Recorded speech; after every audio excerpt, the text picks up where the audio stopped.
Good morning students and my dear friends. आज के जो है वो 30 मार्च के अपन करंट अफेयर की चर्चा करेंगे।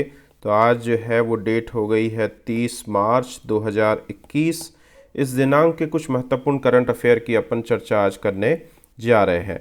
उस चर्चा में सबसे पहले अपन को यहाँ पे ध्यान देना है कि एक वर्चुअल जो है वो वातावरण से जुड़ी हुई क्लाइमेट समिट का आयोजन जो है वो हाल ही के अंदर हो रहा है।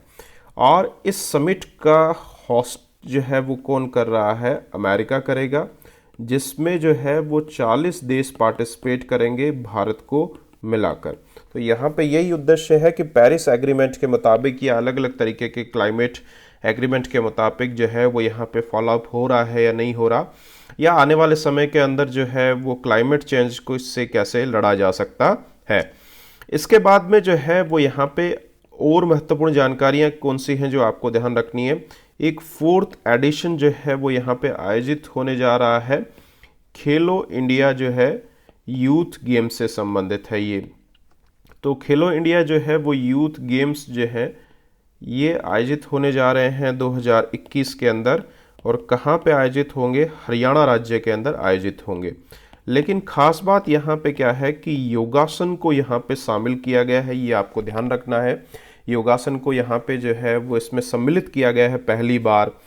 दूसरी चीज़ यहाँ पे जो है वो जो आपको और ध्यान रखनी है, अभी हाल ही के अंदर जो है वो खेलो इंडिया गेम्स को जो है अभी एक्सटेंड करके, यानी ये 2025-26 तक प्रत्येक वर्ष इसी तरीके से आयोजित होते रहेंगे। तो इसकी जानकारी भी यहाँ पे आपको ध्यान रखनी है। नेक्स्ट पॉइंट अपना बांग्लादेश से जुड़ी हुई कुछ महत्वपूर्ण जानकारी है। बांग्लादेश की अभी जो है वो यात्रा पे प्रधानमंत्री नरेंद्र मोदी थे, तो इससे जुड़े हुए कुछ समझौते यहाँ पे हुए थे। यहाँ पे पहला समझौता अपन को एक ट्रेन का ध्यान रखना है। एक मिताली जो है वो एक्सप्रेस के नाम से एक ट्रेन, कनेक्टिंग ट्रेन यहाँ पे चलाई जाएगी। ये ट्रेन जो है वो भारत और जो है वो ढाका के बीच में न्यू जलपाईगुड़ी नामक जगह है, तो इन दोनों को यहाँ पे ये कनेक्ट करेगी। मिताली एक्सप्रेस जो है वो चलाई जाएगी जो इन दोनों जगहों को कनेक्ट करने का काम करेगी। इसके बाद में आपको पता ही होगा जसोरेश्वरी जो है वो मंदिर, जो कि देवी के शक्तिपीठों में से एक है, वो जसोरेश्वरी जो है वो मंदिर के अंदर भी इन्होंने जो है वो जाके पूजा अर्चना की थी यहाँ पे। इसके अलावा भारत जो है वो 1000 सुवर्ण जयंती जो है छात्रवृत्ति भी यहाँ पे जो है देगा बांग्लादेश के बच्चों को। जो बांग्लादेश के बच्चे भारत के अंदर पढ़ने आते हैं उनको ये छात्रवृत्ति जो है वो दी जाएगी यहाँ पे। इसके अलावा आपको ये भी ध्यान रखना है कि एक रॉपर न्यूक्लियर पावर प्लांट को भी जो है वो भारत डेवलप कर रहा है। तो ये 4 चीज़ें आपको महत्वपूर्ण तरीके से ध्यान रखनी है। मिताली एक्सप्रेस चलाई जाएगी, जोगेश्वरी जो है जसुरेश्वरी मंदिर जो है ईश्वरीपुर नामक जगह पे है। इसके अलावा जो है वो यहाँ पे आपको एक चीज़ और ध्यान रखनी है कि औरकंडी की भी यात्रा इन्होंने की थी। और औरकंडी बेसिकली जो है वो यहाँ पे किस चीज़ से जुड़ा हुआ है? औरकंडी हरिचंद्र जो है वो ठाकुर की जगह है यहाँ पे, जो एक मतुआ समुदाय से संबंधित है यहाँ पे। तो औरकंडी में भी इन्होंने जो है वो यात्रा वहाँ पे की थी। इसके बाद में अगली जो है एक रिपोर्ट है एशिया मनी के नाम से। इस एशिया मनी की रिपोर्ट में ये बताया गया कि भारत के अंदर सबसे बेस्ट जो है वो एसएमई बैंक कौन सा है? तो वो एचडीएफसी है।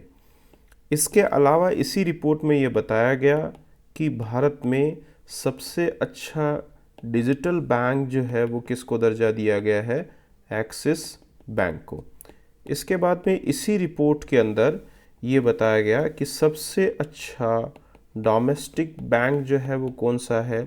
तो कोटक महिंद्रा बैंक को यहाँ पे बताया गया है। अगली कैटेगरी यहाँ पे बताई कि best bank for CSR activity यानी कॉरपोरेट सोशल रेस्पॉन्सिबिलिटी है, जिसमें आरबीएल बैंक जो है वो यहाँ पे इस पोजीशन के ऊपर है। तो ये सारी जो है वो यहाँ पे व्यवस्थाएं यहाँ पे बताई गई हैं।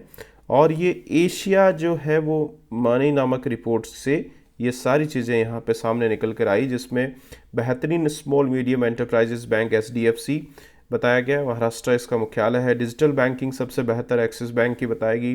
डोमेस्टिक बैंकिंग में कोटक महिंद्रा है और बेस्ट बैंकिंग फॉर CSR के लिए RBL बैंक यहाँ पे है।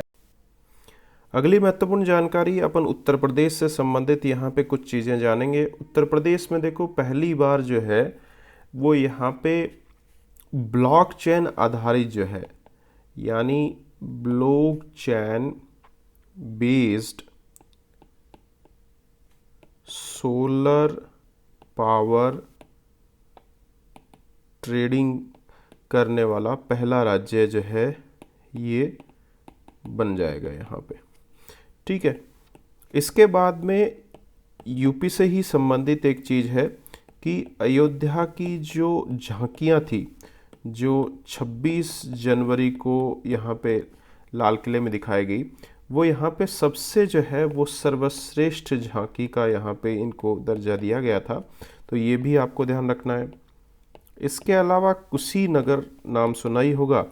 कुशीनगर के अंदर जो है यहाँ पे एक इंटरनेशनल जो है वो एयरपोर्ट का लाइसेंस यहाँ पे दिया गया है। इसके अलावा कुशीनगर के अंदर केला महोत्सव भी अभी हाल ही में आयोजित किया गया है। अब देखो यहाँ पे अलग अलग जो है वो दिवस है, जैसे झांसी के अंदर ध्यान रखना स्ट्रॉबेरी दिवस है यहाँ पे। इसके अलावा आपको एग्ज़ाम में पूछ लिए लखनऊ में गुड़ महोत्सव है।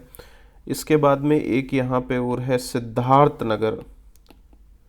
सिद्धार्थनगर के अंदर काला चावल जो है वो काला नमक चावल जो है वो महोत्सव अभी हाल ही के अंदर आयोजित किया गया। तो यूपी से संबंधित ये सारी जानकारियाँ आपको ध्यान रखनी है। यूपी वो राज्य भी है यहाँ पे देखो जिसमें मैक्सिमम इंटरनेशनल एयरपोर्ट यहाँ पे है, तो मैक्सिमम इंटरनेशनल एयरपोर्ट भी यहाँ पे इसी से संबंधित है। ये जानकारी भी आपको एग्ज़ाम में पूछी जा सकती है। इसके बाद में अपन बात करेंगे यहाँ पे अगली महत्वपूर्ण जानकारी उत्तराखंड से संबंधित है। ये यूके का मतलब यहाँ पे आपको क्या समझना है, ये उत्तराखंड है। उत्तराखंड के अंदर जो ये यहाँ पे अभी राजाजी एक टाइगर रिजर्व है उत्तराखंड के अंदर, तो राजाजी टाइगर रिजर्व में एक रेंजर है यहाँ पे जिनको एक सम्मान दिया गया है और इन रेंजर का नाम है महेंद्र गिरी जो है। महेंद्र गिरी रेंजर को एशिया का सबसे सर्वश्रेष्ठ रेंजर यहाँ पे चुना गया है और इसके तहत इनको जो है $10,000 की इनामी राशि जो है वो यहाँ पे दी गई है। अब ये दिया किसके द्वारा गया है, तो WCPA के द्वारा दिया गया है और WCPA का मतलब होता है world commission on protected areas, और ये international union of conservation of nature से संबंधित है और IUCN का मुख्यालय कहाँ पे है, ग्लैंड स्विट्ज़रलैंड के अंदर इसका मुख्यालय है।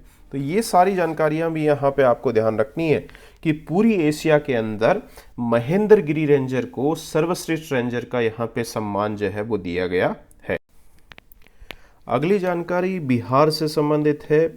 बिहार में अभी देश का पहला जो है ग्लास स्काई वॉक जो है वो शुरू हुआ है और ये कौन सी जगह शुरू हुआ है, राजगीर नामक जगह पे शुरू हुआ है। यहाँ पे अभी हाल ही के अंदर नेचर सफारी का भी जो है वो उद्घाटन जो है वो किया गया है, तो नेचर सफारी का भी उद्घाटन जो है यहीं पे हुआ है। तो ये भी महत्वपूर्ण जानकारी है जो आपको ध्यान रखनी है। देखो एक अंतर्राष्ट्रीय संस्था है जिसका नाम है GWEC। GWEC का मतलब होता है ग्लोबल विंड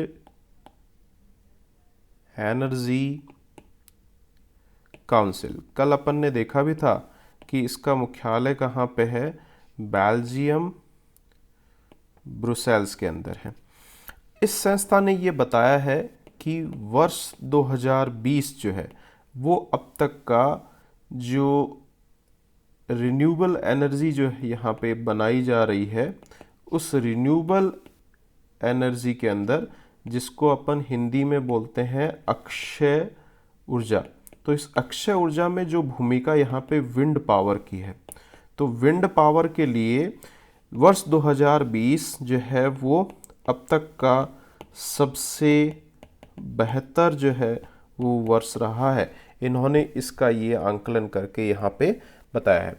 तो जो अपना देश के अंदर 175 गीगावाट का टारगेट है वर्ष 2022 तक रिन्यूएबल एनर्जी का, उसके अंदर आपको ध्यान होना चाहिए कि 60 गीगावाट जो है वो विंड एनर्जी का टारगेट यहाँ पे है। अब अपन एक दिवस के बारे में यहाँ पे बात करते हैं। दिवस देखो अभी जो है वो 27 मार्च को एक दिवस जो है वो आयोजित किया गया है अंतर्राष्ट्रीय स्तर पर, जिसका नाम है earth hour day. Earth hour day जो है वो मार्च माह के लास्ट सैटरडे को प्रत्येक वर्ष मनाया जाता है। तो इसलिए 27 को इस साल जो है लास्ट सैटरडे था, तो इसका आयोजन जो है वो किया गया। थीम आपको एग्ज़ाम में पूछी जा सकती है, काफ़ी इम्पॉर्टेंट है ये। तो यहाँ पे थीम क्या है? Climate change to save earth, यानी वातावरणीय बदलाव जो कि पर्यावरण बचाव के लिए या पृथ्वी के बचाव के लिए। अगली जानकारी यहाँ पे एक युद्धाभ्यास को लेकर है, जिसका नाम लाप्रोस है। लाप्रोस एक नेवल एक्सरसाइज है, यानी दूसरे शब्दों में कह सकते हैं कि नौसैनिक अभ्यास है ये। और इस नौसैनिक अभ्यास का आयोजन जो है वो फ्रांस के द्वारा जो है वो किया जाएगा। इसी अप्रैल महीने में जो है वो किया जाना है। और आयोजन जो है वो बंगाल की खाड़ी में आयोजन होगा।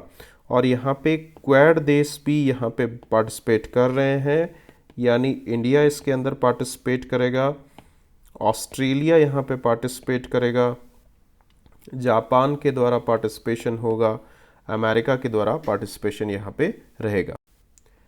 आज का अपना अंतिम पहलू है, ग्लोबल स्तर पर एक जो है वो कंपटीशन आयोजित किया गया था, जिसमें ग्लोबल एकेडमिक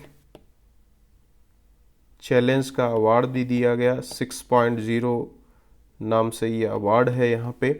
और ये अवार्ड जो है वो अभी हाल ही के अंदर आईआईटी जो है भारत के अंदर खड़गपुर को मिला है। तो आईआईटी खड़गपुर को ग्लोबल एकेडमिक चैलेंज 6.0 का अवार्ड जो है दिया गया। तो ये सारे आज के करंट अफेयर थे जो काफ़ी महत्वपूर्ण है, आने वाले एग्जामों में आपको ज़रूर पूछे जा सकते हैं।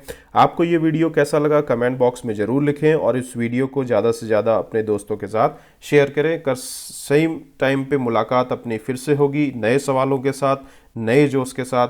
तब तक के लिए आप सभी लोगों को धन्यवाद, नमस्कार।